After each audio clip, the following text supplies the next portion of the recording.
Hello everyone, I hope બધા સારા હશે અને તમે કાલનો વિડીયો જોયો હશે. ના જોયો હોય તો ફરીથી તમે મારી ચેનલમાં જઈને જોઈ લો. IELTSમાં ઇન્ટ્રોડક્શન કે જે 4 મોડ્યુલ કઈ રીતે હોય છે, બરાબર. તો આજે આપણે જોઈશું રાઇટિંગ મોડ્યુલ. ગઈકાલે જેમ મેં કહ્યું હતું, રાઇટિંગ એટલે ટાસ્ક 1 અને ટાસ્ક 2 બંને ટાસ્કને તમારે 60 મિનિટમાં પૂરા કરવાના રહેશે, બરાબર છે. ઓકે, તો 60 મિનિટમાં તમે આને 20 મિનિટ્સ આપશો અને આને આપશો 40 મિનિટ્સ, બરાબર. તો હવે આપણે ટાસ્ક 1ને પહેલાં જોઈશું કે ટાસ્ક 1માં શું શું આવે છે, બરાબર. તો ટાસ્ક 1નું વેઇટેજ આવે છે 3 બેન્ડનું, પણ આપણે એ બધું કંઈ વિચારવાની જરૂર નથી. આપણે ખાલી લેટર પર ફોકસ કરવાનું છે કે લેટર રાઇટિંગ કઈ રીતે કરવાનો. તો એમાં લેટર આપણને 3 ટાઈપના આવે છે: formal letter, formal letter, semi formal and informal. તો ફોર્મલ લેટર કોના માટે હોય? તો કે કોઈક ઓફિસમાં કે કોઈક જોબ માટે કે તમે કોઈક યુનિવર્સિટીમાં એપ્લાય કરતા હોવ કે જે ફોર્મલી કે જે તમે એને પર્સનલી નથી જાણતા કે કોઈ ફોર્મ કે ઓર્ગેનાઇઝરના કોઈક મેનેજરને લખવાનો હોય એવો લેટર, બરાબર.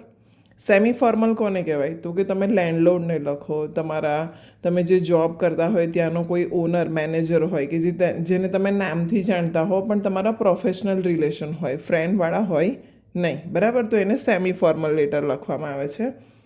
ઇનફોર્મલ લેટર કોના માટે હોય? તો કે તમારા ફ્રેન્ડ્સ છે, ફેમિલી મેમ્બર છે, જેને તમે કોઈ ઇન્વિટેશન આપવા માંગો છો, કોઈ હેલ્પ લેવા માંગો છો, તો એ લોકો માટે ઇનફોર્મલ આવશે, બરાબર. થોડું કન્ફ્યુઝન થઈ રહ્યું છે તો હું ફરીથી સમજાવું. ફોર્મલ લેટર જે લોકો ઓફિશિયલી કામ કરતા હોય, આપણે જેમને રિક્વેસ્ટ કરવાની હોય અને જેને આપણે પર્સનલી નથી જાણતા, કોઈ ફોર્મના રિલેટેડ આપણે એને ઓળખીએ છીએ, બરાબર. કે તમે ન્યૂઝપેપરમાં એડ જોઈ, તમે ઓનલાઈન એડવર્ટાઇઝમેન્ટ જોઈ કે તમે એને ખાલી તમારું જોબ માટે કે એના માટે એપ્લાય કરો છો, તો ફોર્મલ લેટર આવશે, બરાબર.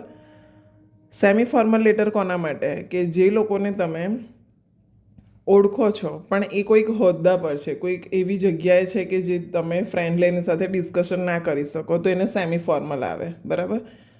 કેમ કે સેમી ફોર્મલ લેટર એ લોકો માટે હોય છે કે જે લોકો કોઈક ઓથોરિટી પર બેઠા હોય, એ લોકો આપણને કંઈક રીતે હેલ્પ કરે છે અને આપણે એમને રિક્વેસ્ટ કરવાની છે, તો એ લોકો માટે સેમી ફોર્મલ આવશે. ઇનફોર્મલ કોના માટે આવશે? ફ્રેન્ડ્સ અને ફેમિલીમાં કોઈકને તમે મેરેજનું, બર્થડેનું ઇન્વિટેશન આપો છો કે ઘરે તમે ઇન્વાઇટ કરો છો, બરાબર. કે પછી તમે કોઈક જગ્યાએ એમને સાથે લઈ જવા માંગો છો, એ રીતના કોઈ પણ ડિસ્કશન હોય તે તમારા ઇનફોર્મલની અંદર આવશે. ઓકે, આ થયો લેટરનો પાર્ટ. તો આપણે લેટર વિશે બધું વસ્તુ જાણી લીધું છે. હવે આપણે આવીશું ટાસ્ક 2 એટલે કે એસે રાઇટિંગ. એસેનો સ્પેલિંગ રોંગ છે.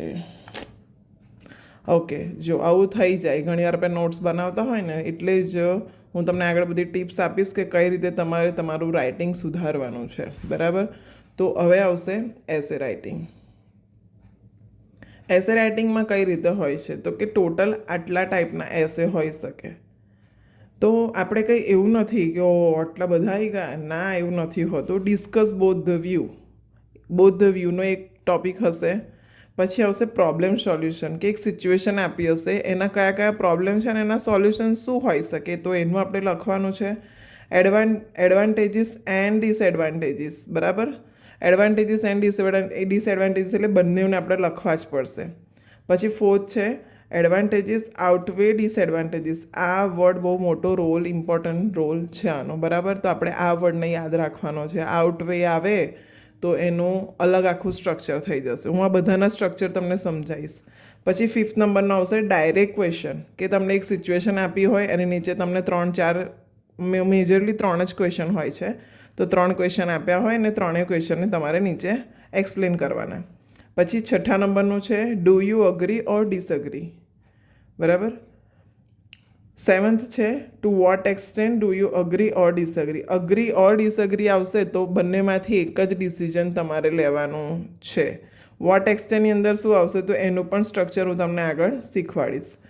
8મા નંબરનો પોઈન્ટ શું છે તો કે પોઝિટિવ ઓર નેગેટિવ. તો આપણે જે રીતે પ્રોબ્લેમ સોલ્યુશન જોયું ને એ જ રીતે આ પોઝિટિવ નેગેટિવ આવે, પણ એનું આખું સ્ટ્રક્ચર સિમિલર આવશે, પણ અંદરના પોઈન્ટ્સ તમારે કઈ રીતે એક્સપ્લેન કરવા એ હું તમને આગળ બતાવીશ, બરાબર. તો આ થયું આપણું રાઇટિંગનું બેઝિક. લેટર એન્ડ એસે બંને વસ્તુ કઈ ટાઈપનું પૂછાય છે, શું પૂછાય છે, તમારે કઈ રીતે આગળ વર્કઆઉટ કરવું, એ બધી વસ્તુ હું તમને સમજાવીશ. પણ આટલું બેઝિક ઇન્ફોર્મેશન તમે પ્રોપર લખી લેજો કે જેથી તમને આગળ જતાં આ વસ્તુ ક્લિયર રહે. બરાબર, હું થોડોક ટાઈમ માટે તમને હોલ્ડ કરી રાખું છું, તમે આ બધી વસ્તુ લખી લો. હવે એસે રાઇટિંગના 8 પોઈન્ટ છે લખી લો. બરાબર, હું ધીરે ધીરે તમને આ બધી વસ્તુના સ્ટ્રક્ચર આગળ આપીશ, કઈ રીતે એસે લખવામાં આવે છે, ઇન્ટ્રોડક્શન, બોડી પેરેગ્રાફ કઈ રીતે લખવાના છે, કન્ક્લુઝન કઈ રીતે લખવાનું છે, અને તમે સારા એવા બેન્ડ સ્કોર કઈ રીતે લાવી શકો, એ આપણે આગળ કામ કરીશું. અને આપણો રાઇટિંગનો કોન્સેપ્ટ આજે આપણને ક્લિયર થઈ ગયેલો હોવો જોઈએ. અને કોઈ પણ તમને ક્વેરી હોય, પ્રોબ્લેમ હોય, તો તમે મને કમેન્ટ બોક્સમાં લખી શકો છો. તો નેક્સ્ટ વિડીયોમાં આપણે એને કવર અપ કરીશું. તમે એવું હોય તો એનો સ્ક્રીનશોટ પણ લઈ શકો છો. બરાબર,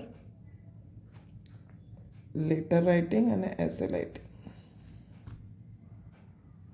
કોઈક જગ્યાએ સ્પેલિંગ મિસ્ટેક હોઈ શકે છે. હું તમને ફાઇનલ જ્યારે આપણે ફરીથી રિપીટ મોડમાં કરીશું ત્યારે હું તમને આનું ફાઇનલ આપીશ. સ્પેલિંગ મિસ્ટેક વધારે નહીં હોય. આવું કંઈક એસે છે, પોઝિટિવની અંદર છે, એ બધું થોડુંક જોઈ લેવાનું છે. બરાબર, ચલો ઓકે. તો નેક્સ્ટ વિડીયોમાં આપણે મળીશું. કઈ રીતે ઇન્ટ્રોડક્શન લખાય, કઈ રીતનું લેટરનું સ્ટ્રક્ચર હશે, કઈ રીતનું એસેનું સ્ટ્રક્ચર હશે, તો એ બધી વસ્તુ તમને આગળ હું શીખવાડીશ.